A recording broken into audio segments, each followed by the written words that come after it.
Olá, bem-vindos à terceira temporada do Intensivão RWE. Hoje vamos começar a nova temporada num novo modelo, que agora vamos tratar de uma mesa redonda. Todo episódio vai ser uma mesa redonda, uma vez por mês, em que vamos trazer convidados para analisarem um tema, seja ele um pôster, um artigo, um white paper, alguma discussão científica para compartilhar com vocês.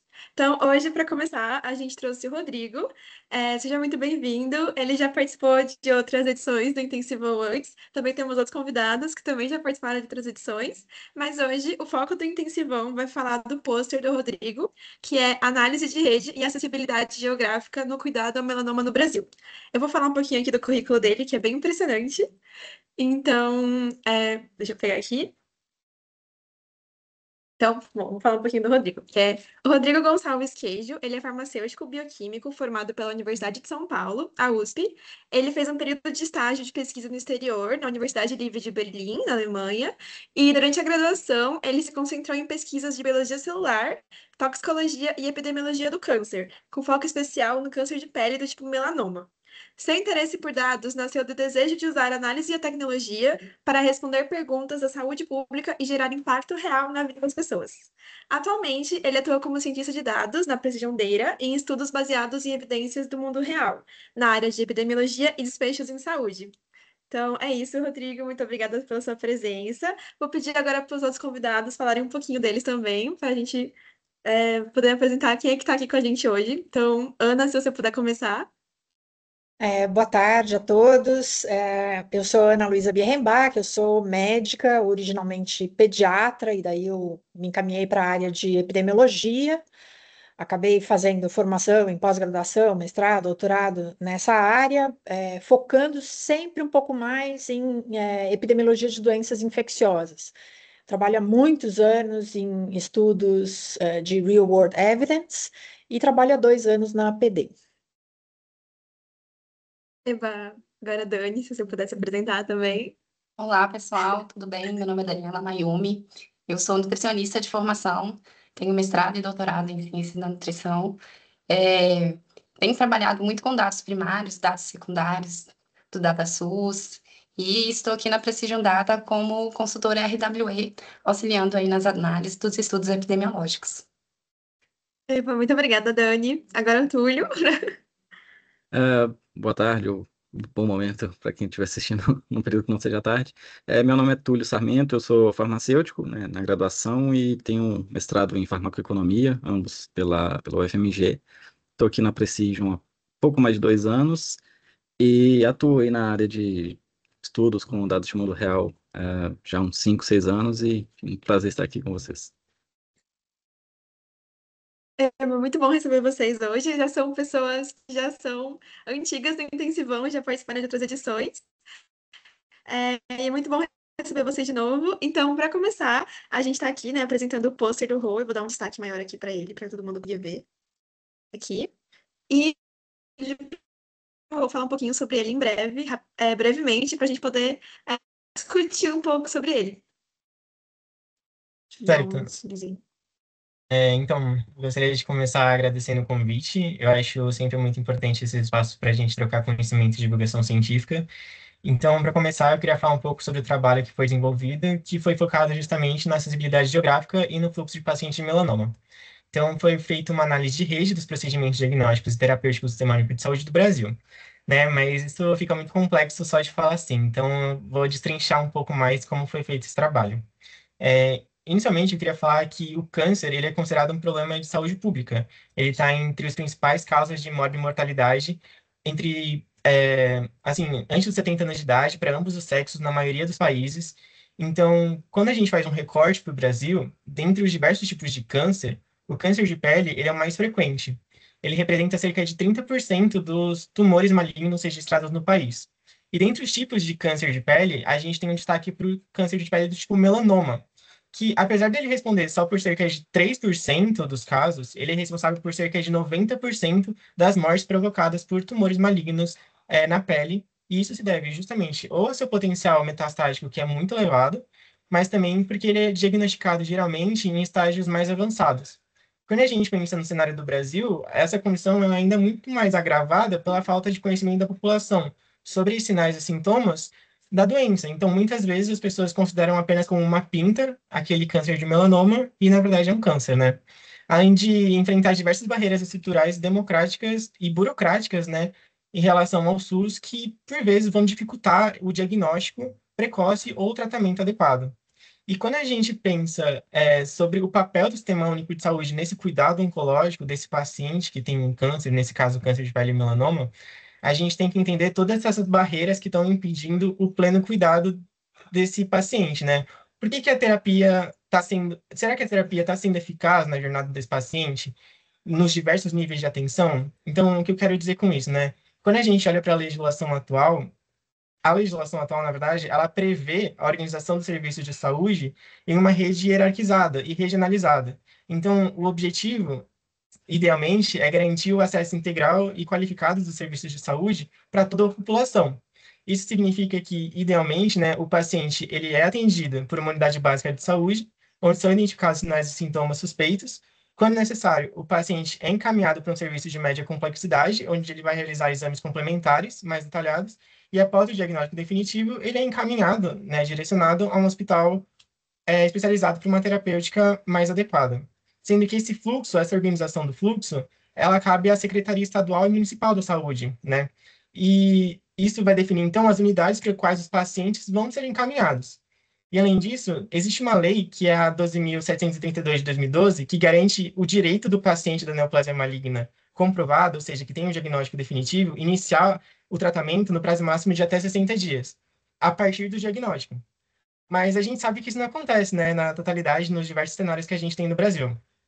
E, além disso, essa lei ela não fala sobre a distância que o paciente tem que percorrer para acessar esse tratamento, o que também dificulta esse prazo de 60 dias, dependendo da realidade do paciente. Será que o paciente tem que mudar de cidade para fazer esse tratamento? Isso está contando 60 dias? Então, isso é uma outra problemática. Então, o que a gente queria ver aqui nesse trabalho é justamente a acessibilidade como um fator de avaliação dos serviços.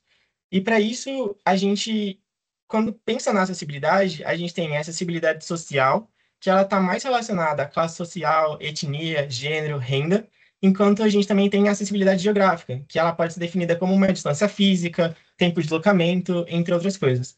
E a acessibilidade geográfica, ela ainda pode ser dividida em potencial, que é aquela que se refere ao quais os locais que ele possivelmente poderia buscar atendimento, ou seja, que ele poderia buscar atendimento, e a revelada, que se refere aos locais que ele efetivamente buscou o atendimento. Então, quais são os serviços dos estabelecimentos de saúde que foram efetivamente utilizados. E nesse trabalho aqui, o que a gente está vendo é essa acessibilidade geográfica revelada. Ou seja, a gente está avaliando a mobilidade real dos usuários no Sistema Único de Saúde. E isso é muito interessante. Então, como que a gente fez isso, né? A gente utilizou dados secundários administrativos do Sistema de Informação Hospitalar, o SH, e também dados do Sistema de Informação Ambulatorial, o SIA, que são disponibilizados de forma pública e acessível via internet, né, pelo DataSUS, e foram selecionados de acordo com o APCDT, que é o Protocolo Clínico e Diretrizes Terapêuticas para o Melanoma, quais eram os procedimentos mais relevantes, de diagnósticos, cirúrgicos, quimioterápicos e radioterápicos. E nesses dados, a gente tem o município de residência do paciente e o município do estabelecimento de saúde em que ele fez o procedimento. Então, usando a centroide dessas duas localizações, transformando eles em coordenadas geográficas e utilizando uma API do OpenStreetMap, a gente consegue calcular a distância rodoviária entre esses dois pontos. Então, nosso primeiro resultado foi justamente a estimativa da distância rodoviária percorrida. E a estimativa média, né, a distância média percorrida, para a realização de todos os procedimentos registrados do câncer de melanoma no Brasil foi de 123 quilômetros. O que, no caso, eu particularmente considero bastante, pensando que são 123 quilômetros, pensando numa pessoa que já está numa jornada de cuidado, que está evoluindo com a doença, então é complicado ter uma distância média de 123 quilômetros, né? E isso é só um recorte de uma doença, né? Então imagine as outras, né? E a partir desse dado, então, a gente conseguiu construir e conduzir uma análise de estrutura de rede, de fluxos. Então, o objetivo foi caracterizar esses padrões espaciais do fluxo de deslocamento. Então, uma rede de fluxo, ela é basicamente um grafo, em que a gente tem nós, que representam os municípios, e as arestas, que representam o deslocamento dos pacientes. E então a gente sempre tem um nó indo para um nó ligado por aresta. Então, é o município de origem ligado por uma aresta para o município do destino. E existe uma área bem consolidada na matemática e na estatística, que é justamente essa parte de análise de redes, né? E existem diversas estatísticas globais e individuais de redes que permitem que a gente identifique, por exemplo, hubs topológicos, que são nós altamente conectados dentro de uma rede complexa, ou seja, quais são os municípios ou estabelecimentos de saúde que mais recebem pacientes de um grande número de outros municípios únicos, e também permite que a gente identifique, por exemplo, polos de atração, que são municípios que realizam um grande volume de procedimentos.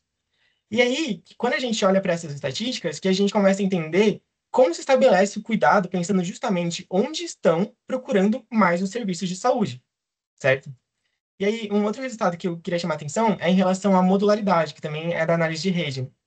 A modularidade, ela quantifica o grau de municípios que possuem muito mais conexões entre si do que com o restante da rede.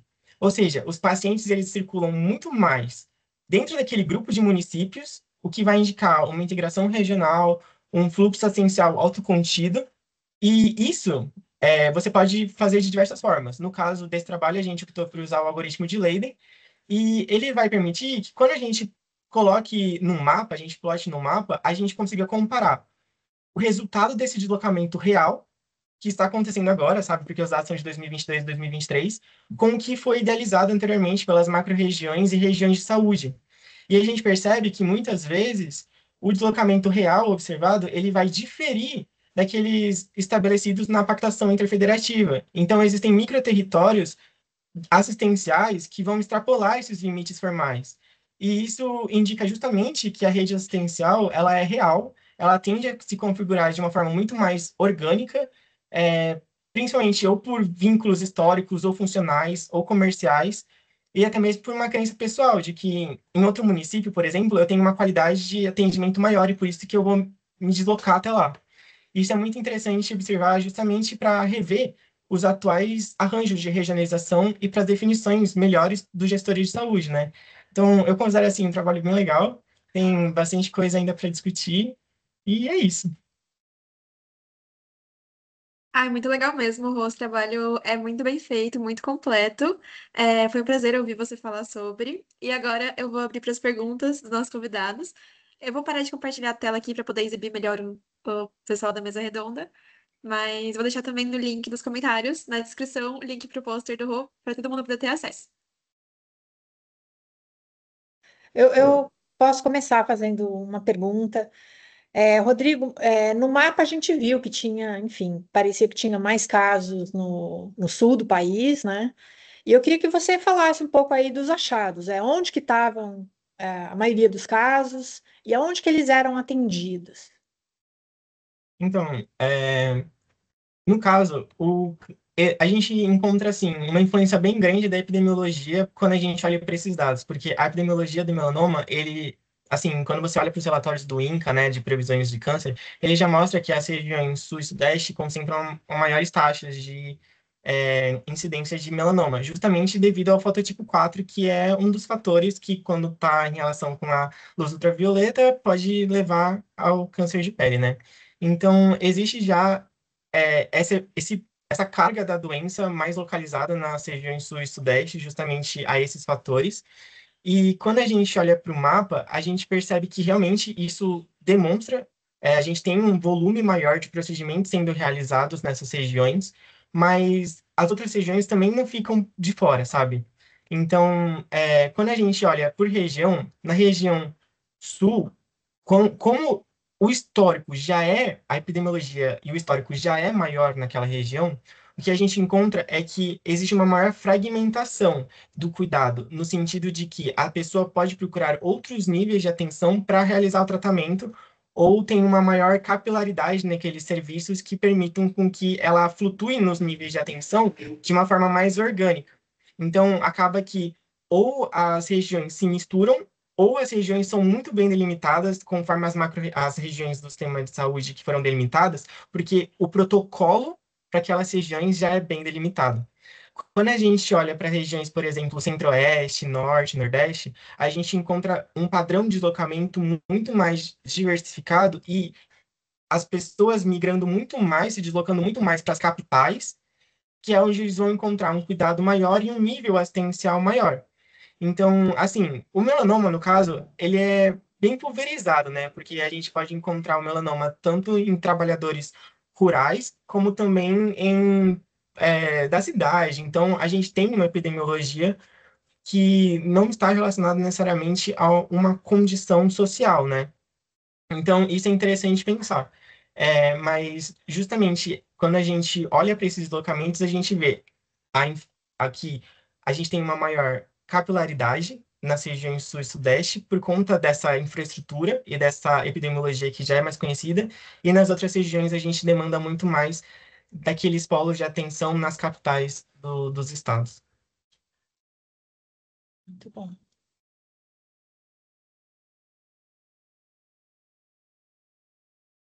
Nossa, realmente muito interessante. O Túlio quer fazer uma pergunta? Não, primeiro parabenizar o Rodrigo tanto pelo trabalho, mas até pelo domínio do tema, né? Ele está, assim, com um domínio muito grande sobre, é, desde a metodologia até as aplicações, vamos dizer, práticas ou os insights gerados, né? Uma visão muito interessante da epidemiologia da doença e tudo mais. É, e eu queria parabenizar até alguns aspectos metodológicos que eu percebi. Por exemplo, no cálculo da distância, houve até um cuidado de fazer o cálculo da distância em vias rodoviárias, né, a distância rodoviária. Porque geralmente a gente costuma evoluir até certo ponto e fazer um cálculo de distância geodésica, que é uma distância mais ou menos em linha reta. Então, assim, até o cuidado de adicionar mais uma camada de complexidade, que ela é importante nesse cenário, de estar mensurando a distância percorrida e, às vezes, é, intermunicipal, principalmente, pode ter, enfim, rotas que não são muito diretas, né? Então, a distância pode, de fato, ter esse desvio maior. Então, primeiramente, parabéns aí pelo cuidado metodológico que foi tido. E eu fiquei com uma curiosidade. Você falou, né, trabalhou inicialmente, ou com os dados inicialmente vindos do sistema de informação do SUS e, naturalmente, com o enriquecimento de dados com outros bancos. E aí, talvez duas perguntas, né? Mas a primeira, quão prático ou quão fácil foi fazer essa integração dos dados, DataSUS, né? Os dois sistemas de informação, com fontes adicionais, né? Como foi para fazer esse enriquecimento de dados. E a segunda, que tem um pouco a ver, é, no decorrer do seu da sua metodologia, do seu estudo, se você percebeu que talvez faltasse alguma variável, alguma coisa que pudesse ou facilitar não só o trabalho, mas também permitir que você pudesse talvez estender um pouco mais o nível de insights poderiam ser gerados pelo estudo? Então, são boas perguntas. É, então, a primeira é em relação a como foi a integração dos dados, né? Certo. Então, que nesse, assim, como eu queria um trabalho bem mais descritivo, eu concentrei em usar as colunas daqueles dados que eu sabia que eu tinha certeza que eu ia encontrar nas duas bases de dados, entende?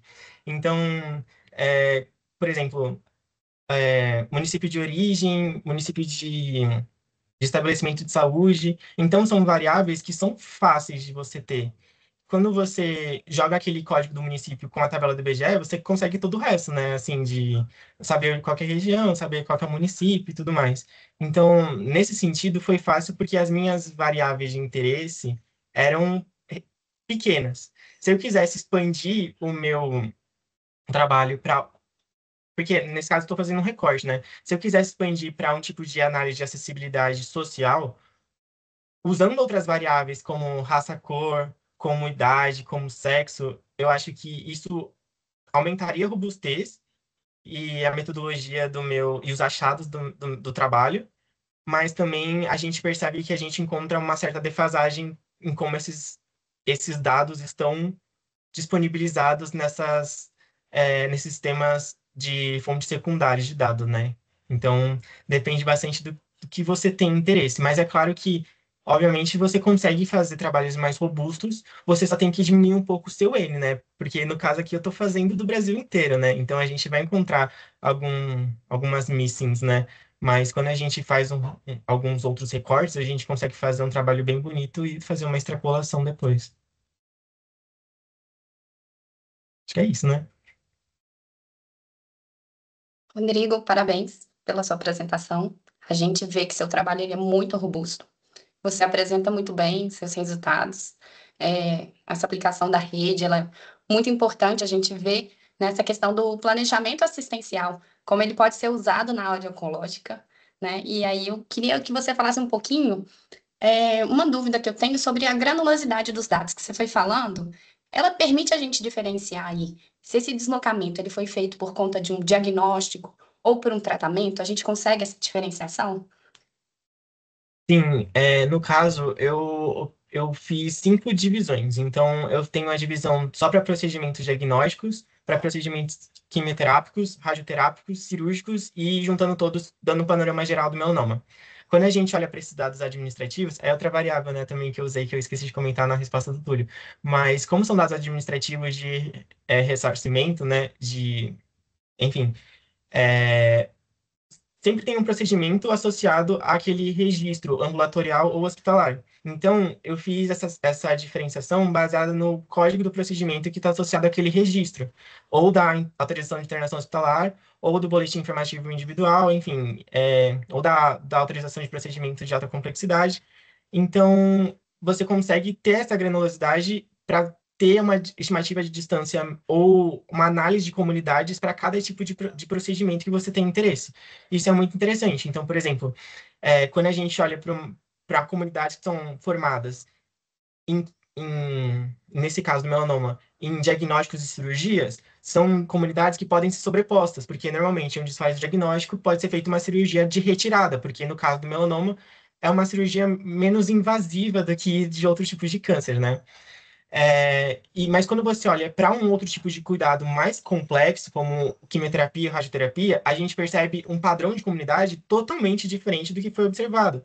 E distâncias, rodoviárias percorridas muito maiores, justamente porque são centros especializados que fornecem. E não tem como a gente disponibilizar hospitais ou ambulatórios que forneçam quimioterapia e radioterapia para o Brasil inteiro. Fica até insustentável financeiramente, ou operacionalmente. Então, acaba que demanda um maior deslocamento e formação de comunidades mais diferentes. Então, realmente, essas são variáveis que a gente consegue ter também e que permite avaliar para cada tipo de procedimento e também de uma forma geral do melanoma. Muito interessante que a gente vê essa dinâmica, né? Porque a gente pensa no tratamento, a gente tem várias etapas. Parabéns. Eu tenho mais uma pergunta, Rodrigo, porque você não estudou o deslocamento intramunicipal, e eu acho que basicamente por conta do CEP, né, da dificuldade de localizar o indivíduo dentro do município. Então, fala um pouquinho sobre isso para gente. Tá, então, eu acredito que a gente tem disponível a variável CEP, mas normalmente essa variável não é muito bem preenchida e também acaba que o paciente pode mudar de local. Então, como eu estou trabalhando aqui com registros distintos e não com a minha unidade de análise não é o paciente, é importante frisar aqui, né? Eu não tenho o paciente individual, né? Mas se eu fosse trabalhar o paciente individual, se o CEP não é bem preenchido, o que acontece é que eu vou perder o segmento da jornada do paciente e muitas vezes se o paciente se mudar ou alguma coisa assim, pode haver uma duplicação desse paciente também na minha análise. Interessante até com, desculpa, né, intrometendo aqui na resposta, mas até o CID tem dois elementos, né? O primeiro é que ele não está disponível no conjunto ambulatorial em todas as origens de dados, né? Dado para ter origem APAC, boletim individualizado, consolidado, enfim. E o CEP não vai estar presente em todos, e quando ele está presente, ainda tem esse detalhe que o Rodrigo comentou, de às vezes ele pode não estar bem preenchido e gerar desvios de fato, talvez importantes aí para análise. Então, enfim, desculpa a intromissão na resposta, mas tem esse elemento, né, de não só quando é preenchido é, pode existir erros ou está mal relatado, mas também não é em todo o registro de origem ambulatorial que existe o espaço para preenchimento do CEP. Sim, você vai minerar os dados para tirar a maior informação e a qualidade deles, né? Então, com certeza.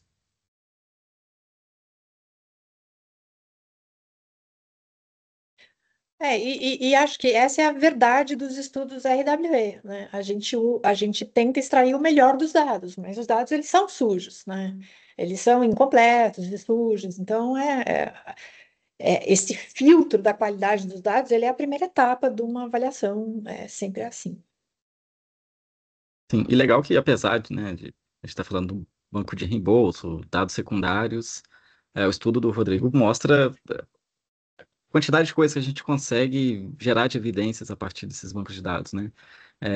Você tem um lado que é puramente clínico, aí você tem esse lado de acesso, e aí ele comentou acesso geográfico, mas ele podia avaliar acesso socioeconômico, enfim, a gente tem um banco, apesar das suas limitações e relatos de dados, em alguns casos, incompleto, com sujidades, mas ainda assim, a gente tem isso disponível para gerar muita evidência e ter um panorama muito interessante e bem completo da situação de saúde, né, de saúde pública no Brasil. Não só em termos clínicos, mas também em acesso, em eventuais barreiras de acesso também. Acho que é um ponto muito importante quando a gente olha para um estudo tão legal igual esse do Rodrigo, né? E muito legal que pode ajudar a fomentar políticas públicas, né? Para a gente identificar onde que estão esses pacientes, como eles estão se deslocando, onde os recursos têm que ser aplicados. Então, a gente vê uma riqueza, né, que os dados têm e como a gente pode utilizar isso dentro da saúde pública para melhorar a assistência na população. E, assim, falando sobre melanoma, em 2022 foi aprovada a PCDT que coloca a incorporação, na verdade, de imunoterápicos nas diretrizes terapêuticas do melanoma. E é interessante porque, assim, não é o foco desse trabalho, mas seria interessante ver se após a PCDT, por exemplo, como que veio a incorporação? Será que de fato aconteceu? Como que está sendo o deslocamento ou a efetividade desse tratamento de imunoterápico, sabe? Porque a imunoterapia foi um avanço no SUS na parte do cuidado oncológico. E esses dados secundários permitem que a gente faça essa avaliação. Então, é um outro tipo de trabalho, mas ainda assim muito interessante. Avaliar quais são as comunidades que estão sendo formadas ali para ter esse tipo de cuidado, eu acho bem interessante. Sim, E muito interessante. Ah, desculpa, Ana, pode falar. Eu só ia avisar que nosso tempo, infelizmente, ele é curto e a gente tem que agora chegar caminhando para um fim. Então, agora eu vou deixar a Ana fazer o seu comentário. Pode fazer, Ana. não, eu Fica à só ia vontade. fazer mais uma perguntinha para o Rodrigo. Então, um gestor de saúde que olhasse o seu pôster ou no futuro lesse o seu artigo, que ele levaria para casa? Então, espero que o gestor que futuramente tenha contato com esse trabalho, ele entenda que os deslocamentos, a acessibilidade, o padrão que é formado, ele é muito orgânico e ele está muito relacionado a esses vínculos que podem ser formados ou economicamente ou historicamente e que isso deve ser levado em conta para quando a gente pensa no plano diretor de regionalização e que esses dados eles estão disponíveis, não estão sendo tão trabalhados para gerar insights que são estratégicos e significativos e que podem impactar de fato a vida da população. Então, são dados secundários. Sim, tem algumas limitações, mas o insight que ele permite para a gente ter uma, um, uma estratégia robusta para uma implementação do que está acontecendo no mundo real é muito significativo. E trabalhar com esses dados é o que vai impactar de fato na jornada do paciente no cuidado oncológico. Então, olhar para esses dados com mais carinho e olhar para a realidade do paciente nos múltiplos Brasis que a gente tem e entender como que a gente pode implementar políticas públicas ou fomentar políticas públicas, né, que impactem a qualidade de vida. Falou tudo. Falou tudo. Parabéns, fechou com chave de ouro. Com chave de ouro. Ah, foi muito bom ouvir você falar, Rodrigo, do seu trabalho, que ele é tão relevante, ele tem tanto potencial, assim, né? Justamente igual a Ana comentou, para atingir níveis ainda maiores, atingir escalas ainda maiores para todo o país. Foi muito bom receber você aqui hoje no Intensivão e também muito bom receber nossos convidados. Muito obrigada pela presença. Caso alguém queira fazer mais algum comentário de encerramento, mas acho que esse já foi ótimo encerramento. Mas se alguém quiser, fica à Bem, vontade. até a Bom, próxima. até a Até a próxima. próxima. Então é isso. Muito obrigada por terem assistido. E até a próxima. Tchau, tchau. Tchau. Tchau.